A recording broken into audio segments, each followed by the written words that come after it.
forward, sa Monday po, kapag-usapan na naman po ito. And do you see further siguro scenes or scenarios like this? Huwag naman sana. Parati kaming sinisisi na ibinaon daw namin ang dangal ng Senado. Ang totoo, nawala ang dangal ng Senado nung pinagtatakpan yung mga mastermind ng flood control, nung hininto yung plea ribbon. Doon talaga nabaon yung dangal ng Senado. Aminin natin, itong mga takbuhan, sigawan, alitan, bardagulan, sabihin natin, hindi naman yan eh. Yan na lang ang offshoot ng ugat ng problema na hindi matuloy-tuloy yung flood control. Pagkatapos, lumala pa from flood control, naging tsa-tsa pa at term extension.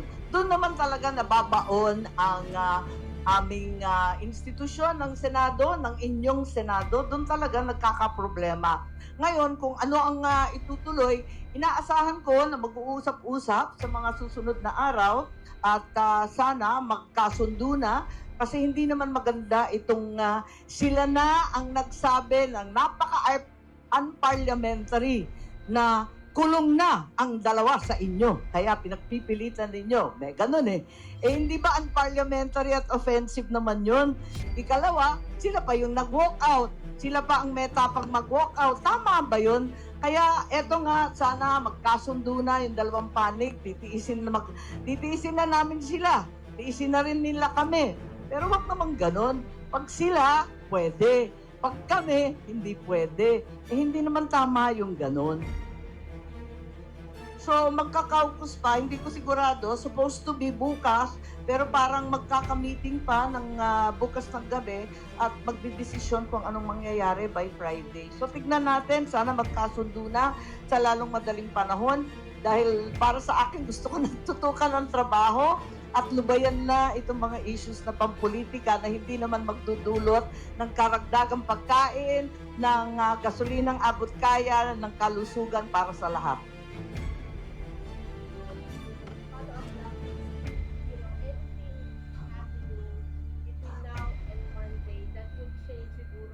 Conditions ng pag pinag-usapan nyo mo dito sa Monday? Ako yung si Hope Springs Eternal. Kaya inaasahan ko na kahit papano we'll be able to go back to work. It's important. Isang linggo na lang kami. Kung tutuusin, 3 araw na lang natitira eh. Magre-recess na kami ng June 3. Tapos na yun eh. 3 araw na lang natitira. Nagkakarambola pa eh. Tama ba yun? Kaya 3 araw na. Ang dami pang nakasalang. Meron pa tayong crisis at emergency na hinaharap.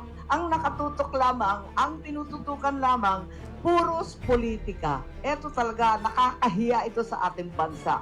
At ito talaga ang nakakahila ng dangal ng Senado. Yes.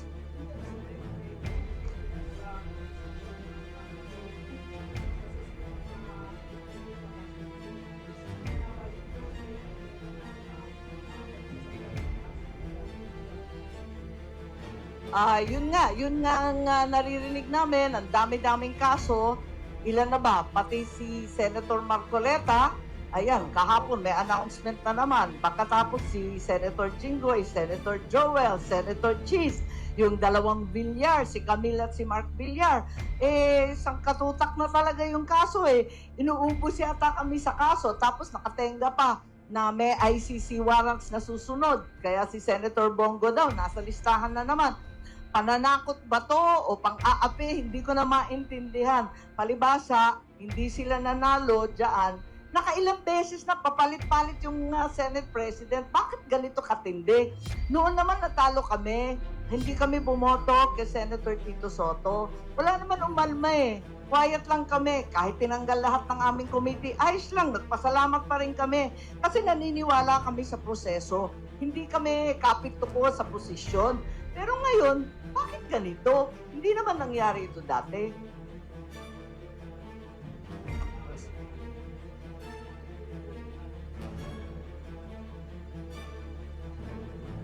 Alin? Yes, pupursigihin namin yung pagboto sa Zoom.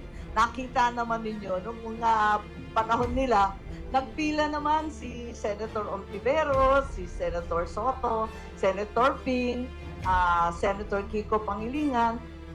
Nung panahon naman na may nakakulong o hinuhuli sa kanila, pagkaalala ko, Senator De Lima at saka Senator Trillanes, nag-motion rin naman sila na mag-remote voting. Bakit ngayon may remote participation? Nagtataka ako ngayon kung bakit tutol na tutol sila dyan, nag-walk out pa. Meron naman silang pinagpa-file noon, andito nga, nakita ko, kaya ako nagtataka, may mga Resolution 658, andyan, ang dami, Resolution 51, may mga resolution sila noon dati tungkol sa remote participation. Bakit ngayon tutol na tutol? Di ba dapat patas? Thank you. Yes. Yes.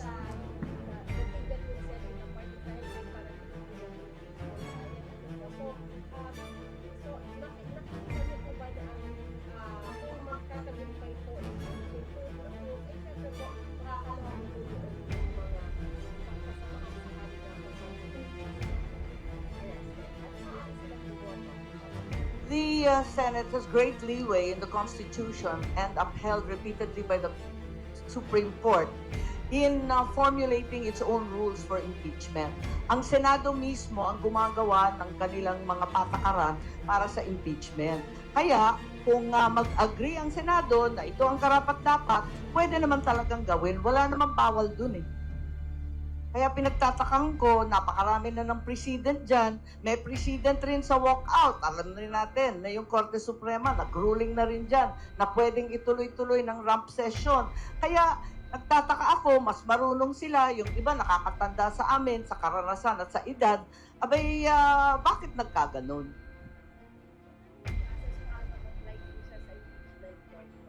Yun na nga ang dapat tatalakayin. Hindi pa nga napapag-usapan yung detalye kung ano yung remote, ano yung botohan, kung ano yung participation. Lahat yan hindi pa na-define.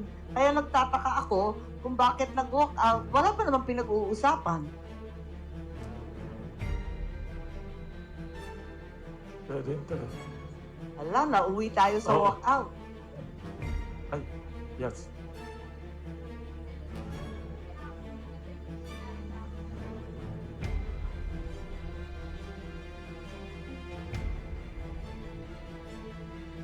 Sino ba nag-a-allege nun?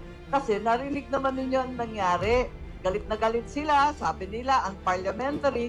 Pero sa hunot dulo, inamin nila na pinag-usapan talaga.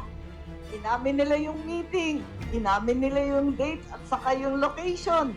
Inamin nila yung mga nandun. Ano ngayon ang sasabihin na imbento ko? Inamin nila eh. At narinig ko na yan noong pa sa mga congressman, narinig ko rin sa ating mga iba't ibang opisyal sa administrasyon, hindi siya bago. Kaya kung sabihin na diversionary, nakakatuwa naman kasi inamin naman nila, ginawa talaga nila. Si Arlie ng Manila Times, baka may tanong. Yes po. Feel free to ask any question. Yes. Ang totoo yung sa impeachment, Yes.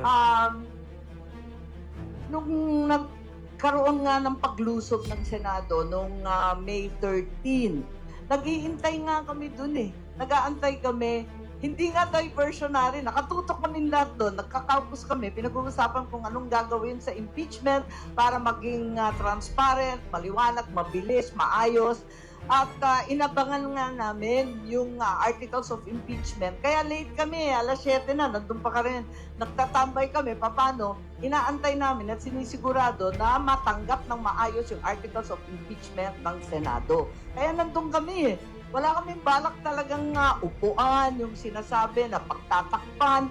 Nag-aantay nga kami, tinatanong ko nga, bakit hindi dumating nung May 11? Bakit May 13 pa? Dalian na ninyo para walang masabi yung tao. At gustong-gusto na namin talakayin yan. So, meron na tayong provisional schedule for the impeachment, for the submission of the answers of the respondents Tapos yung presentation ng prosecutors, may pre-trial conferences hanggang June 15 at nakatakda na yung trial mismo ay mag-uumpisa ng July 6. So medyo maayos yun, sana hindi ganong mahaba. Pero yun nga, apat kasi ang articles of impeachment. Kung maalala ninyo, yung kay Justice Corona, iisa lang yung article of impeachment at nagtagal ng lampas 3 buwan. So, eto nga, inaasahan namin na mabigyan ng pansin to at sinasabi nga namin na kailangan kahit may trial ongoing, pag nag-umpisa yung Senate, magbubukas rin ang sesyon. So, morning and afternoon, todo tutok tayo dyan. Senator, marami nagtatanong dito, with the more independent Senate leadership now, tuloy na ba talaga ang flood control investigation? Kasi maraming galit na galit sa flood control. Sabi, 1 trillion ba ang nabuhos dyan sa walang nangyaring flood control? Sa tingin niyo, tutuloy talaga yan?